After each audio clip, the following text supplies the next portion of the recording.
You're listening to the Archaeology Podcast Network.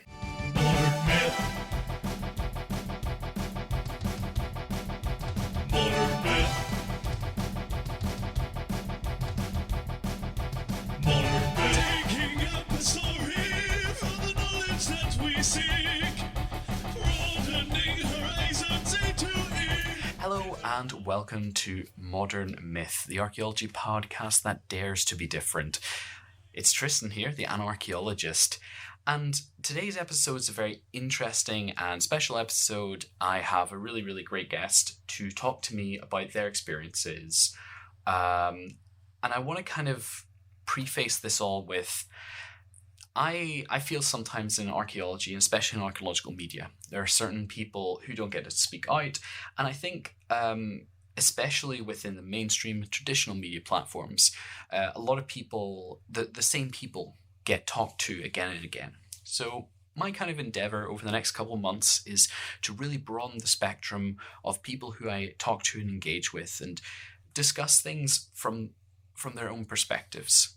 So a couple of weeks ago, I put a post on a Facebook group called the Enabled Archaeology Foundation group, and I was looking for people who had experiences in archaeology that were maybe not talked about very much. And I was particularly interested in hearing from people who felt like, the way they experienced things wasn't really on a podcast, it wasn't on a TV show, it wasn't really discussed. And a number of people did come back to me, and I've had really good conversations with them back and forth with email. And one of the people is Amy Nuttall, who is here with me today. Hello. So, Amy, I'll let you kind of introduce yourself. So you're a student at the University of Sheffield. Yep, that's right. So what particular bit of archaeology are you specifically interested in? What if you look at archaeology, what's the really interesting bit for you? Well, my degree program is cultural materials, so we focus on the actual artifacts and the materials. And on my course, we focus on ceramics and metallurgy, but particularly I'm interested in metallurgy. Okay, so making bronze and stuff like that. Yeah, so we've done a couple of furnace smelts and made some iron actually the first time, which is really interesting, and we're testing out different ways of doing that. So why did you even? Sorry, I'll rephrase that. Why does anybody do archaeology? So what made you choose to study archaeology in the first place? I always wanted to be an archaeologist. My mom and dad took me to a lot of stone circles and stuff like that as a kid. I was the kid at the illegal raves with the hippie parents at 3 years old, in stone circles and stuff, and places that we shouldn't have really been. But we've always had Time Team on the telly when I was growing up and stuff like that, and I always wanted to be an archaeologist. So I managed to cling on to that dream and do my undergrad in it, and I've just continued. So, wow, I mean, that's really a good start, because a lot of people I hear, there's certainly a generation of archaeologists who say that Indiana Jones was their main kind of foray into archaeology. I'm really glad that you've presented us a different option, because I feel like archaeology shouldn't just be interested in what's happening on the TV or what films are about archaeologists. I really like the family story where, you were just around a lot of stone circles and, well, that's it. Hippie parents in the 90s, that was it. Do you have a favourite stone circle? Don't say Stonehenge, no, please. Not my favourite. Probably Nine Ladies. We've been to a couple of parties and stuff there when I was growing up, and it's very special. For the geographically challenged of us, like myself, where is Nine Ladies? Oh, God. Hang on. I don't know. Googling that. It's on Stanton Moor in Derbyshire. Oh, lovely. I don't know where Derbyshire is, but I will look it up on a map as well. So what in particular do you like about that stone circle? What's special about it? I don't know. I think you don't hear about it. It's one of the unsung ones, maybe. But it's such a... It's the underdog. It's the underdog of stone circles. Yeah. I've just had a lot of stories when I was growing up about parties that we've been to there. So it's the one that I've heard about, and we've revisited it and revisited it, and it's very lovely.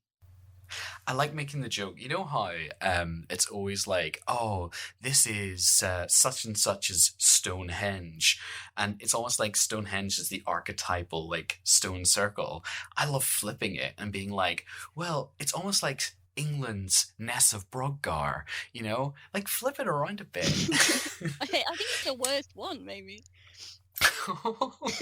There's just so many better stone circles. There's one with with like the recumbent stones in Mhm. Scotland, and there's a thing, I don't know if you've seen this, where they're on a standstill moon, which happens like once every blue moon. You can Mhm. see the full moon will like fall out of the side of one stone across the recumbent fallen over stone and disappear behind the next one. I think that there's so many amazing things like that happening at stone circles, and like it kind of happens at Stonehenge, but not really. I don't know why it's the main. It's just because it's big. I find it really. I do find that really interesting, though, that there seems to be a inherent or intrinsic value that people place upon monuments in terms of heritage. Like, it doesn't take very much to kind of show somebody who's not really interested in history, or isn't knowledgeable about history. You can show them a monument, and they understand that like that's ancient. It's got that like ancient feel to it. It's Definitely. It's such a good way of showing the public archaeology because you're undeniably standing in the middle of something that's Neolithic and you can't escape it. If I hand you a pot, you'll be like, oh, it's a pot. But if I put you in the middle of a stone circle, absolutely flooded and you're in that environment and you can't escape that, and you have to acknowledge the history. Mhm.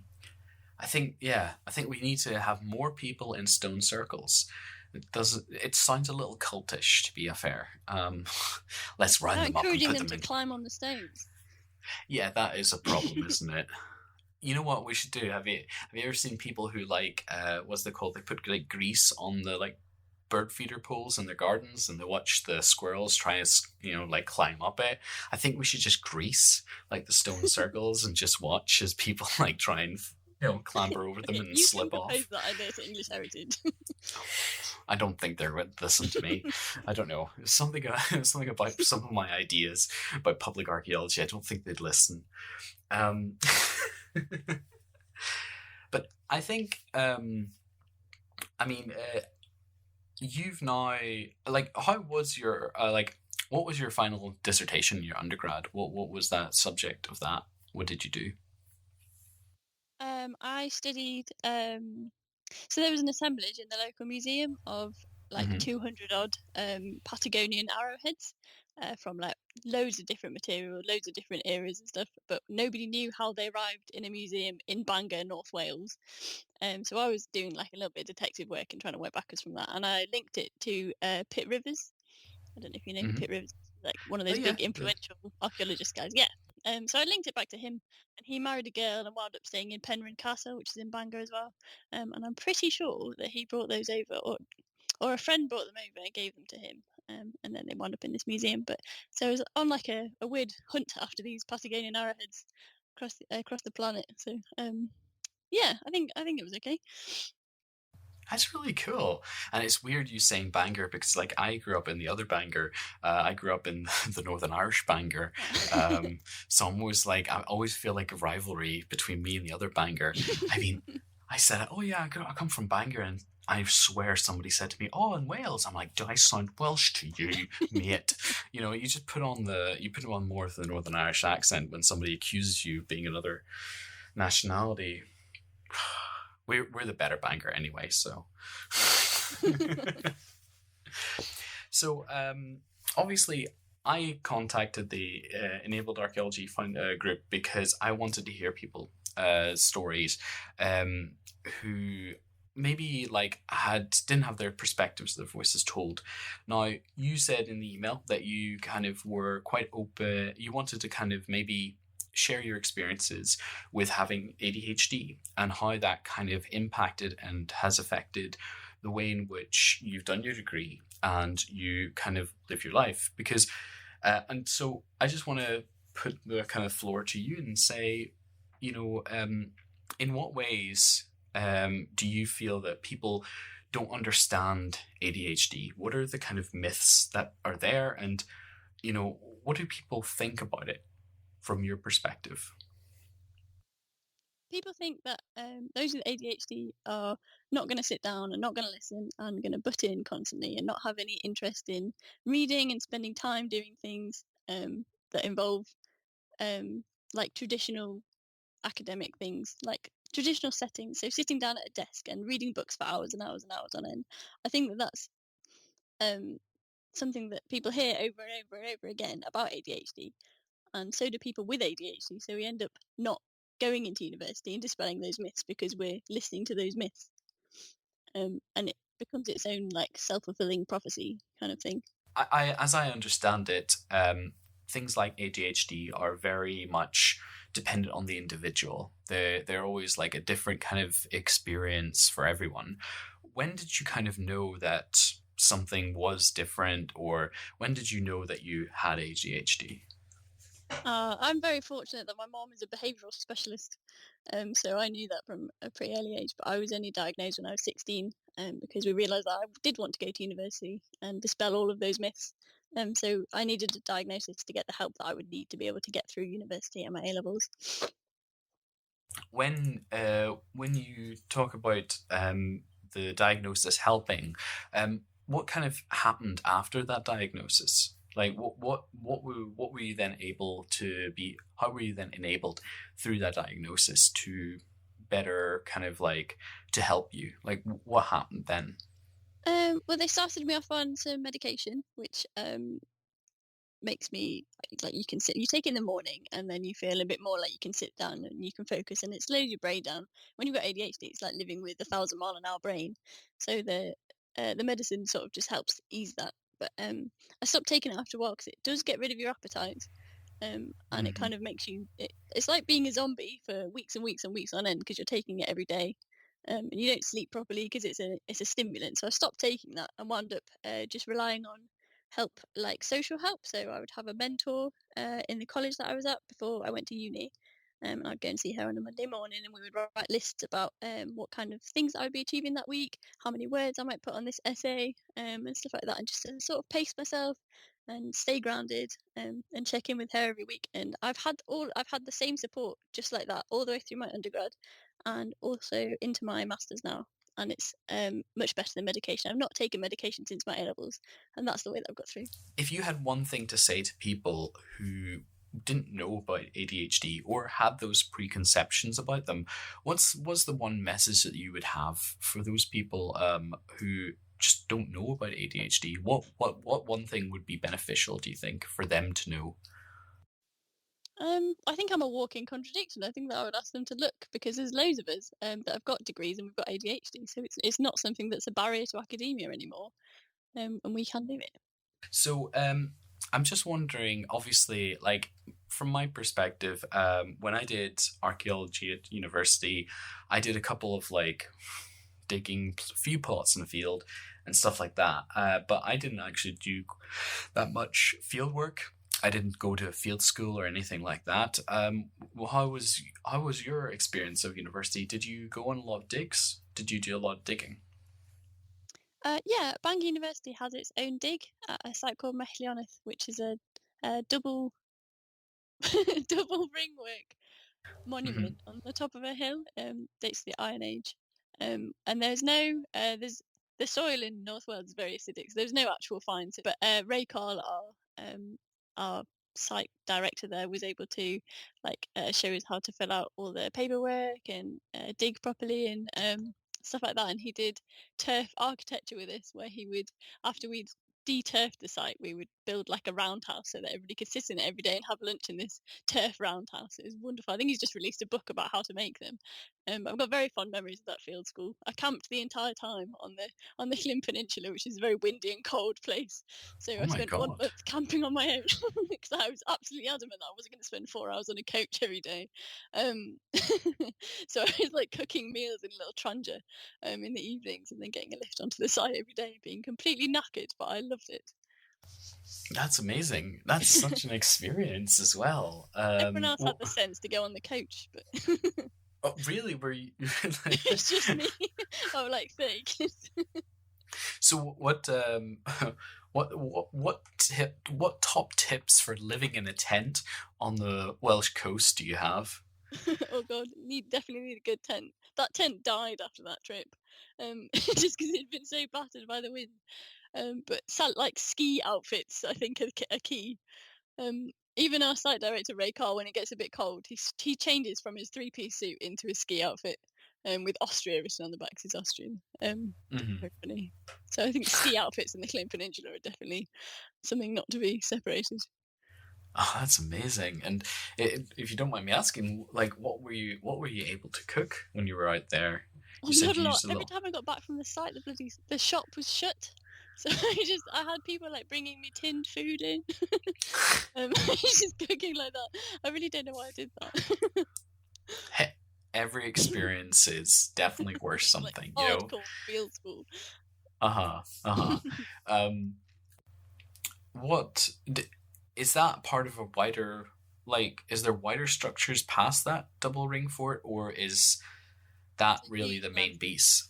Mm. So there's that one's kind of the main one. They've been doing a lot of work on this recently. So that's a ringwork enclosing. I think there was like 27 roundhouses or something like that. They were the rocks that we were digging up. Was the walls of that I should have specified. But so there's that, and then from that site, if you stand, because it's on a hill, if you stand there, you can see quite a few other of these monuments of the same style but smaller. So we think Hmm. that there's a bit of a culture of these monuments going on. That's interesting. Ring monuments from the Iron Age are quite interesting, and actually, one of the episodes that will be released by the time this is out is with the Caithness Brock project. I don't Oh, know if you're familiar with Brocks. a little bit. Yeah, the two guys from the Caithness Brock project. They're very big about their stone monument ring things. Um, I must say it's interesting because all across Britain you have these interesting monuments that we're coming back to monuments again Ah, that seem to kind of capture something in the archaeological imagination. I'd be interested to know, as we mentioned about monumental archaeology being interesting for the public. You said it's a 4 hour coach ride. Is it kind of out in the middle of nowhere? yeah, it's a 2 hour there and 2 hour back coach ride. So you're Um, not really getting too many local punters kind of kicking no, around. it's near Aberdaron. I don't know if you're familiar with the Llyn Peninsula, but it's definitely in the middle of nowhere. But it's like the most beautiful beach. Is right next door to Methlioneth, and there's campsites and all sorts. It's a proper little tourist town, but people will go and stay. It's kind of near Abersock, so people will go and stay and be going back from Abersock and Aberdaron. So there's lots of like sailing, surfing. So it's not quite in the middle of nowhere, but it's definitely far from Bangor. Mm-hmm. Mm-hmm. Oh, it's I love the seaside. I'm a big fan of the seaside, and I'm always up for a good little bit of sailing. I can't surf though. I can surf the web, but not the sea, Should unfortunately. learn. Yeah, I'll add it to the list of things I need to do. Um, from what you've kind of done through university so far, what do you think archaeology could be doing better as a kind of a subject area and academia? What could it be doing better to support people who have ADHD or who have like I think the term is neurodivergent kind of ways of thinking. Um, are there things that you think that archaeology stuff could do better? Yeah, I think that archaeology could really, in terms of like the academic side of archaeology, could be following the way that Bangor and Sheffield have chosen to do it. I went to those universities because I saw the way that they were teaching and thought, well, that worked for me. Because Bangor goes on a lot of field work trips, and we're constantly going on study and oh God, what are they called? Field trips. At Bangor University. We were constantly going on field trips, to see like stone circles or like little monuments, or have a look at some coast that was a bit interesting. Because it's absolutely shed loads of archaeology around that area, and it's really easy to get to. So we were constantly doing that, and that was really helpful. That's definitely the way that I learned, is to look at things and think about them and be in them. Which is, we're coming back to the effect of monumental archaeology again. Um, And then Sheffield University I went to because you can see on their website they're doing videos of smelting, and they're out there and people are in the lab making bits of ceramic stuff, and we're learning petrography by using the microscopes, not thinking about the microscopes and stuff like that. So it's so hands-on, and I think that archaeology should be that, because archaeology is a hands-on discipline. But I see a lot of universities seem to be trying to make it into like an essay-based, like very academic thing, and I think that's to do with like the self-esteem of archaeology at the moment. Thinks that it's being phased out, it's not cool anymore, and it's an expensive hobby rather than an actual discipline and stuff like that. But I think that everybody could really be following the trend of Bangor and Sheffield. I want to pick up on that, the feeling of archaeology as an expensive hobby, because unfortunately for me, archaeology is an expensive hobby, because I started doing archaeology jobs, and I finished doing archaeology jobs very quickly because I just wasn't in the place to be going around the country, jumping from job to job to job, from week to week to week, and it wasn't for me. Which, I mean, these are the decisions you have to make, and I think I always worry that archaeology is very narrow in what it understands and accepts, and especially because like nowadays, it feels very much that like planning policy hangs by a thread. There's a kind of move to, well, we don't need all these regulations. We don't need all these like checks and balances. And hey, if we, dig up a Roman gravesite, we got lots of those. There's on the kind of legislative political side of things, I think archaeology needs to make a better voice for itself. And I come from I fell in love with archaeological theory. That's what kept me going. When I started reading about like Ian Hodder, Shanks and Tilly, really, seriously, that's the little blue book for me. Like, I've read it like 7 or 8 times. Like, I could probably start. But that's what changed it for me, because I actually came in as chemistry, in a chemistry degree, and I actually was converted to archaeology with chemistry by the end of it. And that was because of archaeological theory. But then when I went on site, it was like, what's the point of archaeological theory? I'm like, because it's important to know about what we do. We're digging in the ground, And I think there's this weird kind of juggling act that archaeology does between people who identify as, oh, well, I'm just digging in the ground and I'm going to find some stuff, and people who are like talking about the esoteric ramifications of categorizing and taxonomies of death. These two things are really interesting for me, and the way they work together. But as you've pointed out, I think there is a little bit of a crisis in archaeology, in so much as it's very much, if you don't do a degree in archaeology, it's very unlikely you're going to go and get into archaeology. From your undergrad class, I mean, are there a lot of people doing their masters, or are they doing other work? Do you keep in contact with them?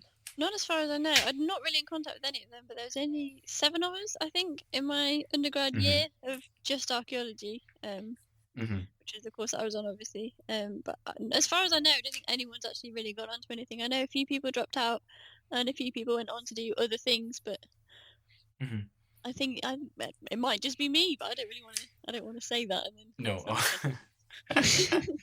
it's okay. Like, that's what happens. I feel like there should never be a barrier to people who want to study something, who want to go and work somewhere. I don't think there should be artificial barriers. And I think that if there are, like other barriers, that we should be, removing those barriers and paving the way for everybody to have that opportunity to engage in what they want to engage with. And I'm always interested to hear how people imagine archaeology could improve in some way. And obviously, I've sat on committees for the Chartered Institute for Archaeologists, for last 6 years, I've been at a number of the conferences. I've heard people talk about archaeology as a commercial endeavor as well as like an academic one, and I think archaeology is in this in between state. I feel like there's a lot of people who are seeing it as a dichotomy. People are saying, well, you're either in academia or you're commercial, and there doesn't seem to be enough variety. So for me, making things better for people who have maybe before now find it difficult to get into archaeology, paving the way and making it easier for those kind of people to come in and with fresh ideas, fresh blood, fresh understanding, I think that can actually be very, very good in moving the needle on certain issues in archaeology. One of those issues being that I think, as Teresa O'Mahony, who founded the Enabled Archaeology Foundation, said, and her research showed, that people who had disabilities or were not either neurotypical or they were actively discriminated against in both the job market and otherwise, and inadvertently discriminated against in other ways because people had assumptions about them. Yeah, but it's okay. While you were saying that, I thought about the way that if you're asking me to comment on that, I was just thinking I don't feel that I can comment on that, but I wonder if that's part of the issues that I don't feel that I can comment on that, because if I do, then I might come across as like an arrogant MA student, because I've only just got out my undergrad, so I'm like fresh out. And I don't like to comment on things particularly too much. I've started to join in on Museums Hour to like try and combat that, because I don't know if it's me or if it's archaeology that's making me feel like I shouldn't be commenting. Okay. Definitely an issue. Talk to me about Museums Hour. Museums Hour. Don't ask me what museums are. I'm still so shy on that. I've like come out with a few things, but I found myself repeating the same thing over and over and over again. But I'm so excited that I finally found somewhere that I can like have an opinion without sounding like horrendously arrogant. Because I've only just finished my undergrad. I don't think that I should. I haven't had time to form any opinions yet, and I haven't been encouraged to have any. Because like it's like encouraging a toddler to have opinions. That's what it feels like when you're fresh out of your undergrad, I suppose. Do you know what's really funny you saying that? Because well, one of my last episodes, I spoke to Rosie Loftus, who is one of the admins for the Mentoring Women in Archaeology and Heritage groups, who talked actually at length about imposter syndrome and how sometimes people feel like they are unable or unskilled enough to actually contribute to a conversation and to talk. And like I think at the end of my undergrad is when I started this podcast. And I had a lot of opinions, which I still hold, actually, funny enough. And I was okay saying them because I was enthused and I was energized to make a platform. Like I've done podcasts now, not archaeology ones, but podcasting in general for 12 years, maybe 13 years. I've done it for a long time. And so for me, I know how to put together a platform. I know what to do to kind of like put the editing together, what to say, how to keep it interesting, what questions to ask, how to draw somebody in. And like, because I've had those skills and I've taken time to hone them, it means when I do have a thing to talk about and think about, I'm okay saying it. But I need to sometimes feel like I need to sometimes not say things, if you get what I mean. Like sometimes it's better for me to create a platform for somebody rather than to be the only one talking. So I'm quite interested, what sort of things do you like talking about on Museums Hour that you don't usually feel like you can say? So there was one, I actually missed the one that was on disability the other week, probably because of my disability, but but the one this week was on, I think it was International Museums Day. It was yesterday, So people were talking about like how can we improve museums and how can we like move forward um, after this situation's lifted. Sorry, I don't want to talk about that. It's okay, you can mention it. Shall I say that again? No, you can say it. It's okay. So Uh, what sorry. what do you think what do you think museums can do better? Like what I mean, for me personally, museums as we know them today, I think fundamentally need to change in both structure and form. I think, I mean, okay, take this example, right? I've got a museum. I've got, 10,000 items in the museum, okay? I take all 10,000 items out of that one building and I put it in another building, arranged in a similar way. Is the original building the museum, or is it the collection of items arranged in a certain way the museum? Oh, that's a really good question. And from that, I would kind of posit that I would argue that the building is technically part of the experience of a museum. But this idea that the museum is a set, defined thing, like an object, I think is the problem. Mm-hmm. I think that we're always trying to build a museum to a set specification. We're trying to box it into this is a museum, this is not a museum. And I think what it means is that these structures that the museum forms, like you've got your visitor welcoming staff, then you've got your curators, then you've got your senior curators, then you've got conservators. You've got this hierarchical structure within the museum that reflects upon itself the idea that certain people have to be in charge of other people to manage other people to manage other people, and somebody is at the top. And sometimes I feel as if, because people feel that's a natural way of organizing things, that then bleeds into the interpretations and the presentations within the museums. So I would actually like to see a museum that works to undo those kind of assumptions and presents itself and actually operates itself in a different way. I mean, we all know about museums, or we can see the idea of a museum playing up to a certain kind of like fad, but not actually doing anything. Like, for example, disowning fossil fuel companies, but at the same time, taking money from funds in fossil fuel kind of stocks. Things like that. Kind of, you're doing it for the show. And I'm actually interested to see how museums survive after this. What do you think about a museum? What is a museum to you?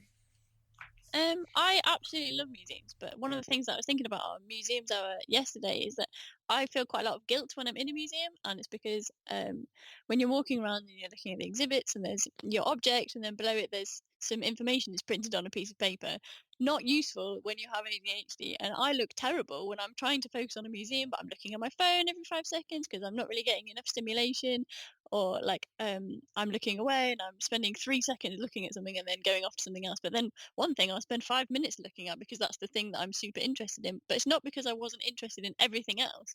It's because it just wasn't done in a captivating way. The kind of museums that will captivate me are things with stimulating, like ways of um, talking to the public about what's going on. So I'm really enjoying the use of technology museums at the moment, where screens are um, a bit more commonplace, with more like color and bright and movement and like interactive exhibits.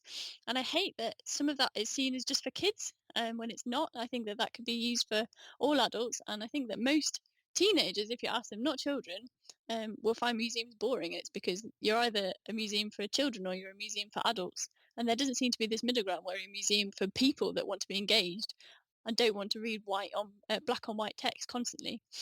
So I think that museums will definitely be. I think that in the current situation, museums are being pushed to work online and in that interactive way. to make things engaging for the public that aren't actually in the museum. And I think that that's going to translate in a really interesting way when we move back into the museum, because we'll be encouraged to use that technology again, Mhm. because we've got used to it now. So I think that's Do you cool. not worry? Do you not worry that after this situation, which we will not mention, that like it'll just go back to normal? Like I love the fact that people are engaging with new technology, but I'm always concerned that people are waiting for things to go back to normal, and they just want to Oh go yeah. back to the everyday. Yeah, And but normal wasn't good. hmm It was it fundamentally wasn't. flawed in that almost every direction that you look at, especially in terms of museums. So we've not moved. We've got this traditional idea of a museum that came about after like Victorian curio cabinets, and we've just made those cabinets bigger and put like little text and numbers next to them. And it's not worked. It's still not working. 150 years on, and we've not changed it. So we're just going to go back to that and carry on. It doesn't suit everybody. This show is very, very much pro repatriation of everything in every museum. I don't know. What's your view on repatriation? I'm very pro repatriation. Us. Definitely think that we should be just sending everything back. It's ridiculous that we've even gone on this long. But if you send one thing back, you send everything back. Yes, Good. send everything back. Then we won't have anything in the museum, which is really upsetting because, like, you've actually worked on sites in the UK that could be in a museum. I mean, obviously, it'd be good for those sites to be in a Welsh museum rather than the British Museum. But maybe that's one of the problems is that the British Museum is such a focal point that other museums are not getting the access and the funding. I always find it a very disingenuous kind of argument that, well, if you put it in the British Museum, so many more people will get to see it. Yeah. Like, and But what? but I think it comes back to, when you were talking about the stone circles and you with your quote unquote your words hippie parents. um, Sorry. Um, I think those memories are personal and they're much more powerful. I mean, there's a lot of different. I feel like there's a difference between seeing artifacts from faraway lands captured under colonial rule and brought here and you're preserving them, as opposed to being from those places and seeing the history of your own kind of country and your own history in a sense. I Yeah. mean, I think, like, I when you take think. children to museums and you show them something that's from Greece 5,000 years ago, like, Egypt is kind of an exception. Everyone seems to identify with that kind of stuff. Well, not identify with it, but definitely Mhm, engage with it. But stuff from like random countries and random time periods, not that they're not important. It's just that they're mhm. not important to 10-year-olds. And these are people that we're like planting the seeds in, and we're trying to get inspired to become archaeologists and the next generation and all of that. What's the point in having that kind of like interactive exhibit that's aimed at children if they're not um, presenting something that's actually going to engage them and inspire them? Yeah, why isn't Benjamin interested in the 13th century farmers in No Bordeaux? Like, one is. hey, those are really I don't even know. That's one of the examples I use is 13th century farmers in Bordeaux in France. Like, I want to know, has anybody researched them? What can you tell me about them? It's like the same thing as the other challenge I have for people is the archaeology of brushing teeth. And I've asked that consistently for years, and actually last September, I said, "Oh, these kind of interesting questions like the archaeology of brushing teeth," and somebody's like, "Oh, I know somebody's actually done that." I'm like, "Oh my god, what?" um, these are interesting questions, or like the archaeology of tea. Obviously colonial practice as well, but in China, obviously you have thousands of years of history of tea, and that's something that's a thing that people come in contact with day in day. But I don't think people really think about the history that's involved there. That teeth brushing thing's got me. Do you know with people have started using wooden toothbrushes? If you were digging a site where the toothbrushes were laid out really well in the stratigraphy, then you would think that people started to use toothbrushes less because the wooden toothbrushes would have decomposed by then. So you'd be like, oh, these people have stopped brushing their teeth so much. This must be a cultural difference. Cultural difference, yeah. No, There's a change has happened. Was it the toaster tradition for burials? Like that joke, yeah, bury with a toaster so that when archaeologists dig us up, they'll be like, ooh, the toaster tradition. They were buried with their favorite, like items. I'm going to swallow a key. I want to know what happened. Next, they'd be excavating it and they'd just be like a key. Like, what is the key for? But it doesn't unlock anything, No. and so it's forever a mystery. And then you're on whatever is the equivalent of the ancient aliens of the 21st century. It's like. But you see, that speculative fiction is so fun with archaeology. I think it's such a great way of playing around with history, because I really, really absolutely hate this kind of like history as a like a set event. Oh, this is what happened. This person said this person thought this, and this is what they did, and ta-da, that's what happened.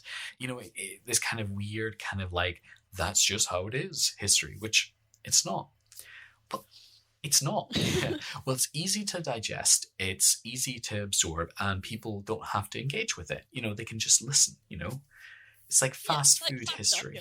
Yes. Do you have any pet peeves of fast food archaeology? Is there anything in particular that... I hate, when people just sensationalize something for the absolute sake of it.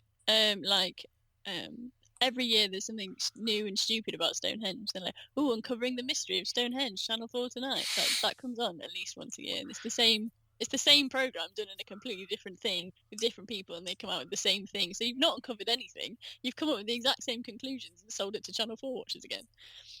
But that's a product of, things that people are familiar with, they like, and so that stuff gets like a lot of attention, and so because it gets a lot of attention, other people are like, oh, that's getting a lot of attention. Oh, I like that. And the cycle continues. It just keeps growing. And it means that you have this disparity between like sites that are really famous that people know, and so they like because they know, and other sites that don't get the attention. Yeah. And that's why I like calling Stonehenge the English Ness of Brogar. And Brogdar. I need to say it correctly. I've never been to the Ness of Brogdar, but I need to go. It's one of the. Is it the best? Oh no, it's not the best. Is it almost the best stone circle in Britain? Yeah, it's definitely like top 5. Top 5. I feel like we should have the top of the pops music on, like dun dun dun dun dun, dun top 5 stone circles. I would say Ness of Brogar would be there. Stonehenge, not even top 10. Let's just put that out there. Not even top 10. So I want to come around to experimental archaeology, because you've said you're really, really into kind of doing stuff like experimental archaeology. You kind of like things that are something you can kind of use your hands and stuff like that. So you mentioned in the email about bellows. Yes. Can you tell me a little bit about the bellows? Oh, I can give you like a brief summary of my intentions for my dissertation if you like. That would be perfect. And then we can talk about smelting. Yes, okay. So, bellows. There for smelting, I'm looking at a site in Crete where we have some evidence of, or some potential evidence of some pot bellows, they're basically a ceramic bellow with a leather appendage on the top, used to pump air through the bellows. It acts as like a one-way valve. So I'm going to investigate that design with maybe 3 different kinds of materials. So I'm considering using stomachs, and I'm not sure how gory that's going to get, but I think it'd be really interesting. I've seen some parallels with bellows and bagpipes, and they have used stomachs with bagpipes. You can still get, I think it's called a sheep's bagpipe, where they still use sheep's stomachs for like the main part of the bagpipe, and I think that seems to translate pretty well over to bellows. So there's obviously some parallels. So I'm investigating bagpipe designs used as bellows, if that makes any sense. Yeah. I mean, does that mean you get to go to Crete? No. Well, that's a shame. I just get to sit on my patio and put blood all over it. Yeah. So let me try and think. So, where do you even get it? Like a sheep's stomach from? Like, do you ask the butcher? Like, I was hoping the butcher would give me one. I have to use a food grade one because of health and safety, so that's going to be interesting. food grade. Oh, of course. If I can't eat it, I'm not allowed to make bellows out of it. Okay, interesting. How do you even like what made you kind of think, yeah, you know what I'm going to do? I'm going to get sheep's stomachs and look at bellows. You've mentioned about doing metallurgy, and smelting. I mean, that seems to be something quite interesting to you. What in particular is it about, like, the smelting process that really interests you? Oh, I love it. Originally for my thesis, I wanted to do something about the, excuse me, the performance aspects of smelting. There's a few cultures where on the videos there's like obvious gender roles. So the women are dancing and the men are pumping the bellows, to smelt the furnace. And as they're pumping, there's quite a rhythmic noise, and people are starting to play music, and the women are starting to dance.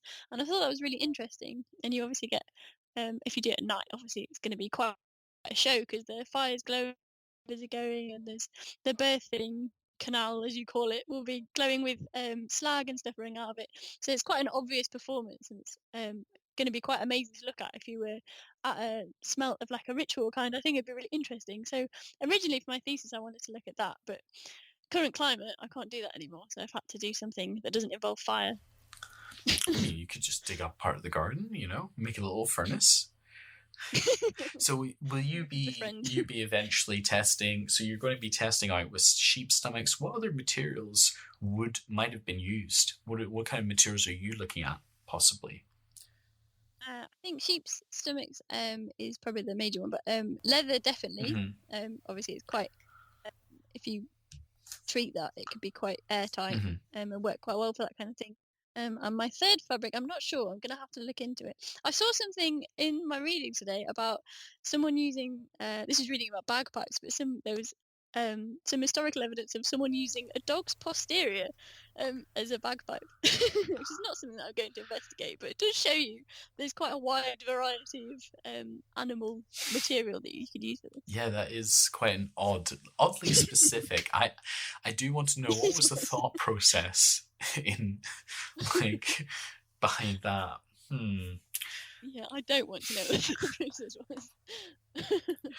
Oh, that's good. That's good. And actually, just going back to smelting, so you've smelted iron, and what else have you actually prepared? So far, just the iron. We've just been casting for an experiment for my experimental archaeology module.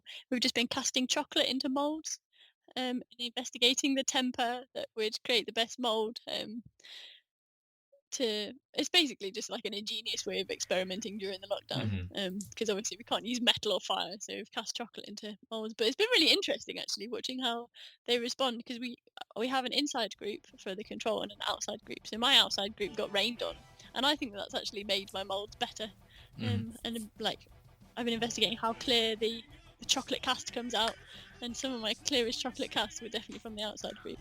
Okay, that's interesting. So far, just iron and chocolate. That's fantastic. So that's something you recommend? Leave your iron out in the rain, and the chocolate will be better. Oh, your ceramic molds. Sorry, ceramic molds. Yeah. So that you know what? That is not information you're going to get from any other podcast. Okay. Nope. Only here. Well, thank you very much for sitting down with me and talking to me, and I wish you all the best in your bellows research. And yeah, thank you. Thank you very much. Modern myth.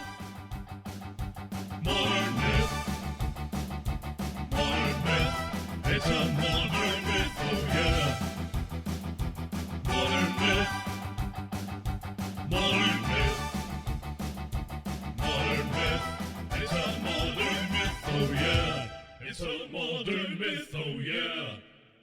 This has been a presentation of the Archaeology Podcast Network. Visit us on the web for show notes and other podcasts at www.archpodnet.com. Contact us at chris@archaeologypodcastnetwork.com.